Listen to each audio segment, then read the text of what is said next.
ಸಭಾ ಕ್ಷೇತ್ರದ ಎಲ್ಲ 34 ಪಂಚಾಯಿತಿಗಳಿಂದ ಕ್ಷೇತ್ರದ ನಗರ ಭಾಗದಿಂದನೂ ಸೇರಿ ಹಳ್ಳಿಗಳಿಂದ ಕ್ಷೇತ್ರದ ತಂದೆ ತಾಯಂದಿರುಗಳು ಕ್ಷೇತ್ರದಲ್ಲಿ ನೆಲೆಸಿರ್ತಕ್ಕಂಥ ಭವಿಷ್ಯದ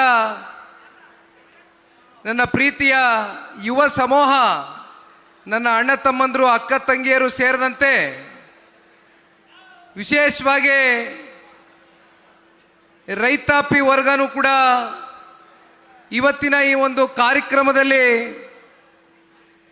ಆಗಮಿಸಿ ಇವತ್ತು ಈ ಕಾರ್ಯಕ್ರಮದ ಯಶಸ್ಸಿಗೆ ಪಾತ್ರರಾಗಿರ್ತಕ್ಕಂಥ ನಿಮ್ಮೆಲ್ಲರಿಗೂ ಕೂಡ ಅನಂತ ಧನ್ಯವಾದಗಳನ್ನ ಈ ಸಂದರ್ಭದಲ್ಲಿ ಪಕ್ಷದ ಒಬ್ಬ ನಿಷ್ಠಾವಂತ ಕಾರ್ಯಕರ್ತನಾಗಿ ಮೊದಲನೇದಾಗಿ ಅರ್ಪಿಸಲಿಕ್ಕೆ ಬಯಸ್ತೇನೆ. ಕ್ಷೇತ್ರದ ನಿಕಟಪೂರ್ವ ಶಾಸಕರು ಕ್ಷೇತ್ರದಲ್ಲಿ ಅಭಿವೃದ್ಧಿಗೆ ಒಂದು ಹೊಸ ಮೈಲಿಗಲ್ಲನ್ನು ಸ್ಥಾಪನೆ ಮಾಡುವ ಮೂಲಕ ಕ್ಷೇತ್ರದ ಸರ್ವಾಂಗೀಣ ಅಭಿವೃದ್ಧಿಗೆ ಕಳೆದ 43 ವರ್ಷ ಅಂದರೆ ಸತತವಾಗಿ 4 ದಶಕಗಳಿಂದ ಕೂಡ ಅವರ ಬಾಲ್ಯದ ವಯಸ್ಸಿನಿಂದನೂ ಕೂಡ ಜನಸೇವೆ ಮಾಡಬೇಕು ಅಂತಕ್ಕಂಥ ಇಚ್ಛಾಶಕ್ತಿಯನ್ನು ಇಟ್ಕೊಂಡು ಇಚ್ಛಾಶಕ್ತಿಯ ಜೊತೆಯಲ್ಲಿ ಅವರು ಕೊಟ್ಟಂತ ಕ್ಷೇತ್ರದ ಜನತೆಯ ಪರವಾಗಿ ಮಾತನ್ನ ಚುನಾವಣೆಗಳೆಲ್ಲ ಎದುರಿಸುವ ಮೂಲಕ ಅನೇಕ ಏಳು ಬೀಳುಗಳಲ್ಲೂ ಕೂಡ ನಿಮ್ಮ ಜೊತೆಯಲ್ಲಿ ನಿರಂತರವಾಗಿ ನಿಮ್ಮ ಕಷ್ಟ ಸುಖದಲ್ಲಿ ನಿಮ್ಮ ಒಬ್ಬ ಕುಟುಂಬದ ಸದಸ್ಯನಾಗಿ ನಿರಂತರವಾಗಿ ಕ್ಷೇತ್ರದ ಹಾಗೂ ಜಿಲ್ಲೆಯ ಮಗನಾಗಿ ಶ್ರಮಿಸ್ತಾ ಇರತಕ್ಕಂಥ ಉಸ್ತುವಾರಿ ಮಂತ್ರಿಗಳಾಗಿ ಸಣ್ಣ ನೀರಾವರಿ ಇಲಾಖೆಯ ಮಂತ್ರಿಗಳಾಗಿಯೂ ಕೂಡ ಜೊತೆಯಲ್ಲಿ ನಿಮ್ಮೆಲ್ಲರ ಜಿಲ್ಲೆಯ ಜನತೆಯ ಒಂದು ಆಶೀರ್ವಾದದಿಂದ ಲೋಕಸಭಾ ಚುನಾವಣೆಯಲ್ಲಿ ಸ್ಪರ್ಧೆ ಮಾಡಿ ಮಂಡ್ಯ ಜಿಲ್ಲೆಯ ತಂದೆ ತಾಯಂದ್ರ ಒಂದು ಆಶೀರ್ವಾದದಿಂದ ಲೋಕಸಭೆಗೂ ಕೂಡ ಪ್ರವೇಶ ಮಾಡಿದಂಥದ್ದು ಬಹುಶಃ CS ಪುಟ್ಟರಾಜಣ್ಣನವರ ಇತಿಹಾಸವನ್ನು ಇವತ್ತು ಮೆಲುಕಾಗ್ತಕ್ಕಂಥ ಇವತ್ತಿನ ಈ ಒಂದು ಸುಸಂದರ್ಭದಲ್ಲಿ ಅವರ ಒಂದು ನಾಯಕತ್ವದ ಅಡಿ ಅವರ ಒಂದು ನೇತೃತ್ವದಲ್ಲಿ ಬಹುಶಃ ಕಳೆದ 2-3 ವಾರಗಳಿಂದ ನಿರಂತರವಾಗಿ ಕ್ಷೇತ್ರದಲ್ಲಿ ಇರ್ತಕ್ಕಂಥ ಹಿರಿಯ ಮುಖಂಡರು, ಕಿರಿಯ ಕಾರ್ಯಕರ್ತ ಬಂಧುಗಳು ನಿಮ್ಮೆಲ್ಲರ ಹೋರಾಟ, ಶ್ರಮ, ಸಹಕಾರದಿಂದ ಇವತ್ತಿನ ಈ ಕಾರ್ಯಕ್ರಮ ಅತ್ಯಂತ ಯಶಸ್ವಿಯಾಗಿ ನೆರವೇರ್ತಕ್ಕಂಥದ್ದಕ್ಕೆ ನೀವೆಲ್ಲರೂ ಕೂಡ ಬಹುಮುಖ್ಯವಾಗಿ ಕಾರಣಕರ್ತರಾಗಿದ್ದೀರಿ ಅಂತಕ್ಕಂಥದ್ದನ್ನ ಈ ಸಂದರ್ಭದಲ್ಲಿ ಮತ್ತೊಮ್ಮೆ ನಿಮಗೆ ಅಭಿನಂದನೆಗಳನ್ನ ಸಲ್ಲಿಸ್ತಾ, ಬಹುಶಃ ತಮ್ಮೆಲ್ಲರಿಗೂ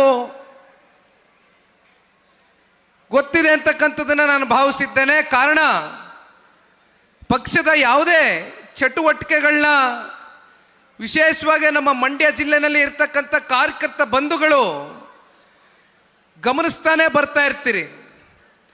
ಹೊಸದಾಗಿ ನಾನೇನು ಇದನ್ನ ನಿಮ್ಮ ಮುಂದೆ ಪುನರ್ರಚನೆ ಮಾಡಲಿಕ್ಕೆ ಹೋಗೋದಿಲ್ಲ. ಆದರೂ ಕಳೆದ ಹಲವಾರು ತಿಂಗಳುಗಳಿಂದ ನಿರಂತರವಾಗಿ ಪಕ್ಷದ ಸದಸ್ಯತ್ವ ನೋಂದಣಿಯ ಕಾರ್ಯಕ್ರಮದ ಹಿನ್ನೆಲೆಯಲ್ಲಿ ಕರ್ನಾಟಕ ರಾಜ್ಯ ಅಂದರೆ ಜನತಾದಳ ಪಕ್ಷ ಕೇವಲ ಹಳೆ ಮೈಸೂರು ಪ್ರಾಂತ್ಯಕ್ಕೆ ಸೀಮಿತವಾಗಿರ್ತಕ್ಕಂಥ ಪಕ್ಷ ಅಂತಕ್ಕಂಥದ್ದು ಸಾಕಷ್ಟು ಜನ ತಪ್ಪು ಮಾಹಿತಿಗಳನ್ನ ಕೊಡ್ತಾ ಇರ್ತಾರೆ. ಬಹುಶಃ ಇವೆಲ್ಲವನ್ನ ಮುರಿಬೇಕು. ನಮಗೆ ಕರ್ನಾಟಕ ರಾಜ್ಯ ಅಂದರೆ ಹಳೆ ಮೈಸೂರು ಪ್ರಾಂತ್ಯಕ್ಕಷ್ಟೇ ಜನತಾದಳ ಪಕ್ಷ ಸೀಮಿತವಾಗಿಲ್ಲ. ಕಲ್ಯಾಣ ಕರ್ನಾಟಕ ಇರಲಿ, ಕಿತ್ತೂರು ಕರ್ನಾಟಕ ಇರಲಿ, ಮಧ್ಯ ಕರ್ನಾಟಕ ಇರಲಿ, ಉತ್ತರ ಕನ್ನಡ ಇರಲಿ, ಜೊತೆಯಲ್ಲಿ ಬೆಂಗಳೂರು ನಗರ ಸೇರಿದಂತೆ ಇವತ್ತು 70ನೇ ವಿಧಾನಸಭಾ ಕ್ಷೇತ್ರ ಮೇಲ್ಕೋಟೆ ಕ್ಷೇತ್ರಕ್ಕೆ ಬಂದು ತಲುಪಿದ್ದೇನೆ. ಈಗಾಗಲೇ ಸರಿಸುಮಾರು 16,000 ಕಿಲೋಮೀಟ್ರು ನಿರಂತರವಾಗಿ ರಾಜ್ಯಾದ್ಯಂತ ಸಂಚರಿಸ್ತಾ ಇರ್ತಕ್ಕಂಥ ಒಂದೇ ಉದ್ದೇಶ ನಿಮ್ಮೆಲ್ಲರಿಗೂ ಗೊತ್ತಿದೆ. ಜನತಾದಳ ಪಕ್ಷ ಸನ್ಮಾನ್ಯ ದೇವೇಗೌಡರು ಸಾಹೇಬರ ಹೋರಾಟದ ಹಿನ್ನೆಲೆಯಲ್ಲಿ ಸ್ಥಾಪಿತವಾಗಿರ್ತಕ್ಕಂಥ ಪಕ್ಷ. 99ರಲ್ಲಿ ಜನತಾದಳ ಪಕ್ಷ ಈ ರಾಜ್ಯದಲ್ಲಿ ಒಂದು ಪ್ರಾದೇಶಿಕ ಪಕ್ಷವಾಗಿ ಪುಟಿದೇಳಿತು. ಅಲ್ಲಿಂದ ಇಲ್ಲಿಯವರೆಗೂ ನಿರಂತರವಾಗಿ ಇತ್ತೀಚಿನ ದಿನಗಳಲ್ಲಿ 25 ವರ್ಷ ಅಂದರೆ ನಾವೆಲ್ಲರೂ ಕೂಡ ಇದನ್ನು ಬೆಳ್ಳಿ ಮಹೋತ್ಸವ ಅಂತಕ್ಕಂಥದ್ದನ್ನು ಆಚರಣೆ ಮಾಡ್ತಕ್ಕಂಥ ಈ ಸುಸಂದರ್ಭ ಇವತ್ತು ಕಾಣ್ತಾ ಇದ್ದೇವೆ ಅಂತಕ್ಕಂಥದ್ದಾದರೆ ಅದಕ್ಕೆ ಪಕ್ಷದಲ್ಲಿ ಯಾವುದೇ ಒಂದು ಸ್ವಾರ್ಥಗಳಿಲ್ಲದರ ನಿಸ್ವಾರ್ಥ ಸೇವೆಯ ಮೂಲಕ ಲಕ್ಷಾಂತರ ಜನ ಇವತ್ತು ಜನತಾದಳ ಪಕ್ಷದಲ್ಲಿ ಗುರುತಿಸಿಕೊಂಡು ಕಾರ್ಯಕರ್ತ ಬಂಧುಗಳು ಪಕ್ಷವನ್ನು ಕಟ್ಟತಕ್ಕಂಥದ್ದಕ್ಕೆ ಸನ್ಮಾನ್ಯ ದೇವೇಗೌಡರು ಸಾಹೇಬರ ಹೋರಾಟಕ್ಕೆ ಹೆಗಲಿಗೆ ಹೆಗಲು ಕೊಟ್ಕೊಂಡು ನಮಗೆ ವೈಯಕ್ತಿಕವಾಗಿ ಯಾವುದೇ ಆಸೆ ಆಕಾಂಕ್ಷೆಗಳಿಲ್ಲ. ಒಂದು ಪ್ರಾದೇಶಿಕ ಪಕ್ಷ, ಕನ್ನಡ ನಾಡಿನ ಅಸ್ಮಿಯತೆಗೋಸ್ಕರ ಹುಟ್ಟಿರ್ತಕ್ಕಂಥ ಈ ಪಕ್ಷ ಕನ್ನಡದ ನೆಲ ಜಲ ಭಾಷೆಗೆ ನಿರಂತರವಾಗಿ ಗುರುತಿಸ್ಕೊಂಡು ಹೋರಾಟ ಅಂತಕ್ಕಂಥದ್ದನ್ನ ನಾವಿವತ್ತು ಈ ಒಂದು ಮಂಡ್ಯ ಜಿಲ್ಲೆ ಅಂತಕ್ಕಂಥ ಪುಣ್ಯ ನಾಡಿನಲ್ಲಿ ಪುಣ್ಯ ಭೂಮಿಯಲ್ಲಿ ನಿಂತು ಮಾತನಾಡಬೇಕಾದ್ರೆ ಜನತಾದಳ ಪಕ್ಷಕ್ಕೂ ಮಂಡ್ಯ ಜಿಲ್ಲೆಗೂ ಇರ್ತಕ್ಕಂಥ ಒಂದು ಸಂಬಂಧ ಏನಪ್ಪ ಅಂದರೆ, ಮಂಡ್ಯ ಜಿಲ್ಲೆ ಅಂತ ಇದ್ದಂಗೆ ನಮ್ಮೆಲ್ಲರ ತಲೆಗೆ ಮೊದಲು ಬರ್ತಕ್ಕಂಥದ್ದು ಹೋರಾಟ ಅಂತ. ಅಂದರೆ ಚಳುವಳಿಗಳು ಅಂತಕ್ಕಂಥದ್ದು ಮಂಡ್ಯ ಜಿಲ್ಲೆಯಲ್ಲಿ ನಿರಂತರವಾಗಿ ನಮ್ಮ ಕಾವೇರಿಯ ಮಾತೆಯನ್ನು ಉಳಿಸ್ಕೊಳ್ಳುವ ನಿಟ್ಟಿನಲ್ಲಿ ಅನೇಕ ಹೋರಾಟಗಳು ನಡ್ಕೊಂಬಂದಿರ್ತಕ್ಕಂಥದ್ದು ಬಹುಶಃ ಈ ಪುಣ್ಯ ಜಿಲ್ಲೆಯ ಒಂದು ಅಸ್ಮರಣೀಯ ಇತಿಹಾಸ ಅಂತಕ್ಕಂಥದ್ದನ್ನು ಈ ಸಂದರ್ಭದಲ್ಲಿ ನಾನಾದರೂ ಕೂಡ ನೆನೆಸ್ಕೊಳ್ಳಿಕ್ಕೆ ಬಯಸ್ತೇನೆ. ಒಂದು ಕಡೆ ಮಂಡ್ಯ ಜಿಲ್ಲೆಯ ಹೋರಾಟದ ಇತಿಹಾಸವಾದರೆ ಮತ್ತೊಂದು ಕಡೆ ಜನತಾದಳ ಪಕ್ಷದ ಹೋರಾಟದ ಇತಿಹಾಸವೂ ಕೂಡ ಸ್ಮರಿಸ್ಕೊಳ್ಬೇಕಾದಂಥ ಇವತ್ತಿನ ಈ ಒಂದು 25 ವರ್ಷದ ಬೆಳ್ಳಿ ಹಬ್ಬದ ಈ ಸುಸಂದರ್ಭದಲ್ಲಿ ನಾವು ನೀವೆಲ್ಲರೂ ಏನು ಸೇರಿದ್ದೀವಿ, ಬಹುಶಃ ತಾವೆಲ್ಲರೂ ನೋಡ್ತಾ ಇರ್ತೀರಿ ಮಾಧ್ಯಮಗಳಲ್ಲಿ ಬಹಳಷ್ಟು ಜನ ನಾಯಕರುಗಳು ಮಾತನಾಡಬೇಕಾದ್ರೆ ವೇದಿಕೆಗಳಲ್ಲಿ ಈ ವಿಚಾರವನ್ನು ಪದೇ ಪದೇ ಮಾತನಾಡ್ತಾ ಇರ್ತಾರೆ. ಸನ್ಮಾನ್ಯ ದೇವೇಗೌಡರು ಸಾಹೇಬರು ಇವತ್ತು 93 ವಯಸ್ಸಿನ ದೇವೇಗೌಡರು ಸಾಹೇಬರು. ಇವತ್ತಿಗೂ ಕೂಡ ಅವರಲ್ಲಿ ಹೋರಾಟದ ಕಿಚ್ಚು ಸ್ವಲ್ಪನೂ ಕೂಡ ಕಮ್ಮಿ ಆಗಿಲ್ಲ. ನಮ್ಮ ನಾಡಿನ ಯಾವುದೇ ನೀರಾವರಿ ವಿಚಾರಕ್ಕೆ ಸಂಬಂಧಪಟ್ಟಂತೆ ದೇವೇಗೌಡರು ಸಾಹೇಬರಿಗೆ ಇದ್ದಂಥ ದೂರದೃಷ್ಟಿ ಇವತ್ತಿಗೂ ಅವರಲ್ಲಿ ಇರ್ತಕ್ಕಂಥ ಒಂದು ಬದ್ಧತೆಯನ್ನು ಪ್ರತಿನಿತ್ಯವೂ ಕೂಡ ಈ ವಯಸ್ಸಿನ ದೇವೇಗೌಡರು ಸಾಹೇಬರು ರಾಜ್ಯಸಭೆಯಲ್ಲಿ ಕನ್ನಡ ನಾಡಿನ ರೈತರ ಪರವಾಗಿ ನೀರಾವರಿಯ ಪರವಾಗಿ ಹರಾಜಿಸ್ತಾ ಇರ್ತಕ್ಕಂಥದ್ದನ್ನು ನೋಡಿದಾಗ ಎಲ್ಲ ಒಂದು ಕಡೆ ನಮ್ಮಂಥ ನಿಮ್ಮಂಥ ಯುವಕರಿಗೆ ಇವತ್ತು ದೇವೇಗೌಡರ ಸಾಹೇಬರ ಇವತ್ತಿನ ವಯಸ್ಸಿನಲ್ಲೂ ಅವರು ಮಾಡ್ತಾ ಇರ್ತಕ್ಕಂಥ ಅವರು ಪಡ್ತಾ ಇರ್ತಕ್ಕಂಥ ರಾಜ್ಯದ ಪರವಾದಂಥ ಹೋರಾಟಗಳನ್ನ ನೋಡಿದಾಗ ನಮಗೆ ನಿಮ್ಮೆಲ್ಲರಿಗೂ ಕೂಡ ಇದು ಸ್ಫೂರ್ತಿ ಆಗಬೇಕಾ ಬೇಡವಾ ಅಂತಕ್ಕಂಥದ್ದನ್ನ ಈ ಸಂದರ್ಭದಲ್ಲಿ ನಿಮಗೆ ನಾನು ಪ್ರಶ್ನೆ ಮಾಡಲಿಕ್ಕೆ ಬಯಸ್ತೇನೆ. ಕಾರಣ, ಕನ್ನಡ ನಾಡಿನಲ್ಲಿ ಸಾಕಷ್ಟು ಪ್ರಾದೇಶಿಕ ಪಕ್ಷಗಳು ಸ್ಥಾಪನೆ ಆದಂಥದ್ದನ್ನು ನೋಡಿದ್ದೇವೆ ನಾವು. ಆದರೆ ಯಾವ ಕೂಡ ಪ್ರಾದೇಶಿಕ ಪಕ್ಷಗಳು ಆಯಾ ಸಂದರ್ಭಕ್ಕೆ ಚುನಾವಣೆಗೆ ಸೀಮಿತವಾಗಿ ಸ್ಥಾಪನೆ ಆದಂಥ ಪಕ್ಷಗಳು, ಕೆಲವೊಂದಷ್ಟು ಪಕ್ಷಗಳು ಒಂದು ಚುನಾವಣೆಯನ್ನು ಎದುರಿಸಿ ಪಕ್ಷ ವಿಸರ್ಜನೆಯನ್ನು ಮಾಡಿರ್ತಕ್ಕಂಥ ಇತಿಹಾಸ ನೋಡಿದ್ದೇವೆ. ಮತ್ತೆ ಕೆಲವೊಂದಷ್ಟು ಪಕ್ಷಗಳು, ಒಂದಷ್ಟು ಜನ ನಾಯಕರುಗಳು ಎಲ್ಲೋ ಒಂದು ಕಡೆ ಅವರ ವೈಯಕ್ತಿಕ ಕಾರಣಗಳಿಂದ ಪಕ್ಷ ಹುಟ್ಟಾಕಿ ಚುನಾವಣೆಯನ್ನು ಎದುರಿಸದೆ ವಾಪಸ್ಸು ಹಿಂಪಡೆದಿರ್ತಕ್ಕಂಥದ್ದನ್ನು ಕೂಡ ನಾವು ನೋಡಿದ್ದೇವೆ. ಅದರ ಮಧ್ಯೆ ಜನತಾದಳ ಪಕ್ಷ 25 ವರ್ಷ ಪೂರೈಸಿದೆ ಅಂತಕ್ಕಂಥದ್ದಾದರೆ ಬಹುಶಃ ಅದಕ್ಕೆ ಮೂಲ ಕಾರಣ ಯಾವ ರಾಜಕಾರಣದ ಕೆಲವೊಂದಷ್ಟು ಸನ್ನಿವೇಶಗಳು, ಕಷ್ಟದ ದಿನಗಳು ಜನತಾದಳ ಪಕ್ಷ ಎದುರು ನೋಡಿದಂಥ ಸಂದರ್ಭದಲ್ಲಿ, ಅಂಥ ಸಂದರ್ಭಗಳಲ್ಲಿ ಪಕ್ಷಕ್ಕೆ ಬೆಂತಟ್ಟಿ ಜನತಾದಳ ಪಕ್ಷದ ಪರವಾಗಿ ನಾವಿದ್ದೇವೆ, ದೇವೇಗೌಡರು ಸಾಹೇಬ್ರ ಹೋರಾಟಕ್ಕೆ ನಮ್ಮ ಬೆಂಬಲ ಇದೆ, ಕುಮಾರಣ್ಣ ಅವರ ನಾಯಕತ್ವಕ್ಕೆ ಮತ್ತಷ್ಟು ಶಕ್ತಿಯನ್ನು ತಂದುಕೊಡ್ತೇವೆ ಅಂತಕ್ಕಂಥ ಆತ್ಮವಿಶ್ವಾಸವನ್ನು ಹುಟ್ಟಿಸಿದಂಥದ್ದು ಮಂಡ್ಯ ಜಿಲ್ಲೆಯ ಎಲ್ಲ ನನ್ನ ಪುಣ್ಯಾತ್ಮ ತಂದೆ ತಾಯಿರನ್ನ ಇವತ್ತಿನ ದಿನ ನಾನು ಮತ್ತೊಮ್ಮೆ ಸ್ಮರಿಸ್ಕೊಳ್ಳಿಕ್ಕೆ ಬಯಸ್ತೇನೆ. ಜನತಾದಳ ಪಕ್ಷ ಈ ನಾಡಿನಲ್ಲಿ, ಮಂಡ್ಯ ಜಿಲ್ಲೆಯಲ್ಲಿ ಅತ್ಯಂತ ಸುಭದ್ರವಾಗಿದೆ ಅಂತಕ್ಕಂಥದ್ದು, ಬಹಳ ಗಟ್ಟಿಯಾದಂಥ ನೆಲೆಯನ್ನು ಊರ್ತಕ್ಕಂಥದ್ದಕ್ಕೆ ನಾನು ಒಂದು ಸಣ್ಣ ವಿಚಾರವನ್ನು ನಿಮ್ಮ ಮುಂದೆ ಇಡಲಿಕ್ಕೆ ಬಯಸ್ತೇನೆ.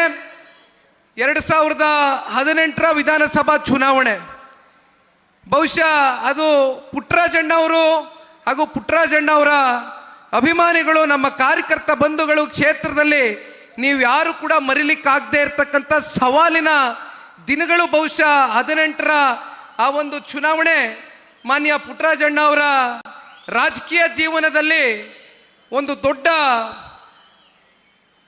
ಸವಾಲಿನ ದಿನಗಳನ್ನ ಎದುರಿಸಿದಂಥ ಚುನಾವಣೆ.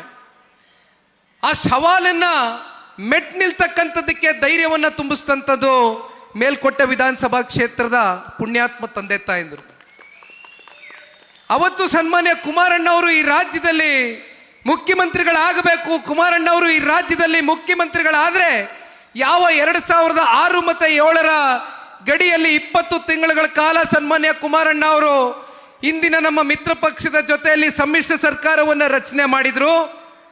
ಅವತ್ತು ಅತ್ಯಂತ ಅಲ್ಪ ಅವಧಿಯಲ್ಲಿ ರೈತರಿಗೆ 2600 ಕೋಟಿಯಷ್ಟು ಸಾಲವನ್ನು ಮನ್ನಾ ಮಾಡಿದಂಥದ್ದನ್ನ ಜಿಲ್ಲೆಯ ಜನತೆಯೂ ಕೂಡ ನೋಡಿ, ಇಂಥ ಒಬ್ಬ ರೈತ ನಾಯಕ ರೈತರಿಗೋಸ್ಕರ ಇವತ್ತು ಅವರ ಜೀವನವನ್ನು ಮುಡಿಪಿಟ್ಟಿರ್ತಕ್ಕಂಥ ಸನ್ಮಾನ್ಯ ಕುಮಾರಣ್ಣ ಅವ್ರನ್ನ ಮತ್ತೊಮ್ಮೆ ಈ ರಾಜ್ಯದಲ್ಲಿ ಮುಖ್ಯಮಂತ್ರಿಗಳಾಗಿ ನಾವು ನೋಡಬೇಕು ಅಂತಕ್ಕಂಥ ಹಿನ್ನೆಲೆಯಲ್ಲಿ ತಾವೆಲ್ಲರೂ ಕೂಡ ಮಂಡ್ಯ ಜಿಲ್ಲೆಯಲ್ಲಿ ಇರ್ತಕ್ಕಂಥ 7 ವಿಧಾನಸಭಾ ಕ್ಷೇತ್ರದ ಎಲ್ಲ ನಮ್ಮ ಹಿರಿಯ ಶಾಸಕರಿಗೆ ನೀವೆಲ್ಲರೂ ರಾಜಕೀಯವಾಗಿ ಶಕ್ತಿಯನ್ನು ತಂದುಕೊಟ್ಟು ಕುಮಾರಣ್ಣ ಅವ್ರನ್ನ ವಿಧಾನಸಭೆಯ ಮೆಟ್ಲು ಹತ್ತಕ್ಕಂಥದ್ದಕ್ಕೆ, ಮುಖ್ಯಮಂತ್ರಿಗಳಾಗಿ ಪ್ರಮಾಣ ವಚನ ಸ್ವೀಕಾರ ಮಾಡ್ತಕ್ಕಂಥದ್ದಕ್ಕೆ ನೀವೆಲ್ಲರೂ ಕೂಡ ರಾಜಕೀಯವಾಗಿ ಶಕ್ತಿ ತಂದುಕೊಟ್ಟಂಥ ದಿನ ನಾವು ಯಾರೂ ಕೂಡ ಮರೀಲಿಕ್ಕೆ ಸಾಧ್ಯ ಇಲ್ಲ. ತದನಂತರ 2019ರ ಲೋಕಸಭಾ ಚುನಾವಣೆ, ನನ್ನ ರಾಜಕಾರಣದ ಪ್ರವೇಶ ಮಂಡ್ಯ ಜಿಲ್ಲೆಯಿಂದ ಆದಂಥದ್ದು. ಬಹುಶಃ ಅವತ್ತಿನ ನಿಖಿಲ್ ಕುಮಾರಸ್ವಾಮಿಗೂ ಇವತ್ತಿನ ನಿಖಿಲ್ ಕುಮಾರಸ್ವಾಮಿಗೂ ಒಂದಷ್ಟು ವ್ಯತ್ಯಾಸಗಳು ಜಿಲ್ಲೆಯ ಜನತೆ, ರಾಜ್ಯದ ಜನ ಜೊತೆಯಲ್ಲಿ ಪಕ್ಷದ ಕಾರ್ಯಕರ್ತ ಬಂಧುಗಳು ತಾವು ಅಲ್ಪ ಸ್ವಲ್ಪ ವ್ಯತ್ಯಾಸಗಳು ಕಾಣ್ತಾ ಇದ್ದೀರಾ ಅಂದ್ಕೊಳ್ತೀನಿ. ಒಳ್ಳೆ ರೀತಿಯಾದಂಥ ವ್ಯತ್ಯಾಸ. ಯಾಕೆಂದರೆ 19ರ ಆ ಒಂದು ಚುನಾವಣೆ DC ತಮ್ಮಣ್ಣ ಸಾಹೇಬ್ರು ಇಲ್ಲಿ ಕೂತಿದ್ದಾರೆ, ಹಿರಿಯಕರು, ನಮ್ಮೆಲ್ಲರ ಮಾರ್ಗದರ್ಶಕರು. CS ಪುಟ್ಟರಾಜಣ್ಣ ಅವರ ನೇತೃತ್ವದಲ್ಲಿ ಇವತ್ತು ಸಭೆ ನಡೀತಾ ಇದೆ. ಬಹಳಷ್ಟು ಜನ ಶಾಸಕ ಮಿತ್ರರು 19ರ ಆ ಚುನಾವಣೆಯಲ್ಲಿ ನಿಖಿಲ್ ಸ್ಪರ್ಧೆ ಮಾಡಿದಂಥ ಸಂದರ್ಭದಲ್ಲಿ ಮತ್ತಷ್ಟು ಕ್ಷೇತ್ರದ ಅಭಿವೃದ್ಧಿಗೆ ಪೂರಕವಾದಂಥ ಒಂದು ವಾತಾವರಣ ಸೃಷ್ಟಿಯಾಗುತ್ತೆ ಅಂತಕ್ಕಂಥ ಹಿನ್ನೆಲೆಯಲ್ಲಿ ಅತ್ಯಂತ ಪ್ರೀತಿಯಿಂದ, ಅವತ್ತೇನು ನನಗೆ ಹೆಚ್ಚು ರಾಜಕಾರಣದ ಅಷ್ಟು ಅರಿವಿರಲಿಲ್ಲ, ಇನ್ನೂ ಚಿಕ್ಕ ವಯಸ್ಸಿನ ಹುಡುಗ, ಆದರೂ ಕೂಡ ನನ್ನ ಮೇಲೆ ಒಂದು ಪ್ರೀತಿಯನ್ನು ಇಟ್ಟು, ಒಂದು ವಿಶ್ವಾಸವನ್ನು ಇಟ್ಟು ನನ್ನನ್ನು ಕರೆ ತಂದಂಥದ್ದನ್ನು ನಾನು ಮಂಡ್ಯ ಜಿಲ್ಲೆಯ ಅಂದಿನ ಶಾಸಕರು, ಮುಂದೊಂದು ದಿನ ಮತ್ತೆ ಶಾಸಕರಾಗ್ತಕ್ಕಂಥ ಅನೇಕ ಜನ ಹಿರಿಯಕರು ಇವತ್ತು ಈ ವೇದಿಕೆ ಮೇಲೆ ಕೂತಿದ್ದಾರೆ. ನಿಮ್ಮೆಲ್ಲರಿಗೂ ಕೂಡ ನಾನು ಹೃದಯ ತುಂಬಿದ ಧನ್ಯವಾದಗಳನ್ನ ಸಲ್ಲಿಸಲಿಕ್ಕೆ ಬಯಸ್ತೇನಣ್ಣ. ಆದರೆ ಅವತ್ತಿನ ಚುನಾವಣೆ ಯಾವ ರೀತಿ ನಡೀತು ಅಂತಕ್ಕಂಥದ್ದನ್ನು ತಾವೆಲ್ಲರೂ ಕೂಡ ನೋಡಿದ್ದೀರಿ. ಅದನ್ನು ಪದೇ ಪದೇ ಪುನರ್ರಚನೆ ಮಾಡ್ತಕ್ಕಂಥದ್ದು ಬೇಡ.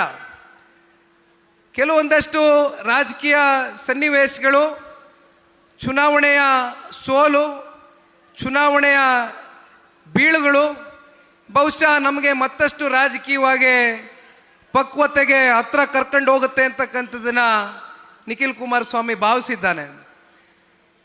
ಆದರೆ ಒಂದು ಈ ಸಂದರ್ಭದಲ್ಲಿ ನಾನು ನಿಮ್ಮೆಲ್ರಿಗೂ ಕೂಡ ತಿಳಿಸ್ಲಿಕ್ಕೆ ಬಯಸ್ತಕ್ಕಂಥ ವಿಚಾರ, 19ರಲ್ಲಿ ಚುನಾವಣೆಯ ಸೋತಿದ್ರು ಕೂಡ ಮಂಡ್ಯ ಜಿಲ್ಲೆಯಲ್ಲಿ ಯಾವುದೇ ತಾಲೂಕಿರಲಿ, ಯಾವುದೇ ಗ್ರಾಮಕ್ಕೆ ನಾನು ಭೇಟಿ ಕೊಟ್ಟಂಥ ಸಂದರ್ಭದಲ್ಲಿ, ನೀವು ಪ್ರೀತಿಯಿಂದ ಆಹ್ವಾನ ಕೊಟ್ಟು ನಾನು ಬಂದಂಥ ಸಂದರ್ಭದಲ್ಲಿ ನೀವು ತೋರಿಸ್ತಕ್ಕಂಥ ಅಕ್ಕರೆ, ನೀವು ತೋರಿಸ್ತಕ್ಕಂಥ ಮಮಕಾರ, ನೀವು ತೋರಿಸ್ತಕ್ಕಂಥ ಪ್ರೀತಿ ವಿಶ್ವಾಸ, ಅದಕ್ಕೆ ನಿಖಿಲ್ ಕುಮಾರಸ್ವಾಮಿ ಆಗಲಿ, ಕುಮಾರಣ್ಣವರ ಕುಟುಂಬ ಆಗಲಿ ಅಥವಾ ದೇವೇಗೌಡರ ಕುಟುಂಬ ಆಗಲಿ ಸದಾಕಾಲ ನಿಮಗೆ ಚಿರಋಣೆ. ನಿಮಗೆ ಯಾವತ್ತಿಗೂ ಕೂಡ ನಿಮ್ಮ ಪ್ರೀತಿ ವಿಶ್ವಾಸಕ್ಕೆ ನಾವು ಬೆಲೆ ಕಟ್ಟಲಿಕ್ಕೆ ಆಗೋದಿಲ್ಲ ಅಂತಕ್ಕಂಥದ್ದನ್ನ ಈ ಸಂದರ್ಭದಲ್ಲಿ ನಾನು ತಿಳಿಸ್ಲಿಕ್ಕೆ ಬಯಸ್ತೇನೆ. ಲೇಟೆಸ್ಟ್ ಹಾಗೂ ಇಂಟ್ರೆಸ್ಟಿಂಗ್ ಸುದ್ದಿಗಳಿಗಾಗಿ ಬಾಸ್ ಟಿವಿ ಕನ್ನಡ ಚಾನೆಲ್ನ ಸಬ್ಸ್ಕ್ರೈಬ್ ಮಾಡಿ, ಹಾಗೆಯೇ ಬೆಲ್ ಐಕಾನ್ ಪ್ರೆಸ್ ಮಾಡಿ. ಇದರ ಜೊತೆಗೆ ಫೇಸ್ಬುಕ್, ಇನ್ಸ್ಟಾಗ್ರಾಮ್, ಎಕ್ಸ್ನಲ್ಲೂ ಮಿಸ್ ಮಾಡದೆ ಫಾಲೋ ಮಾಡಿ.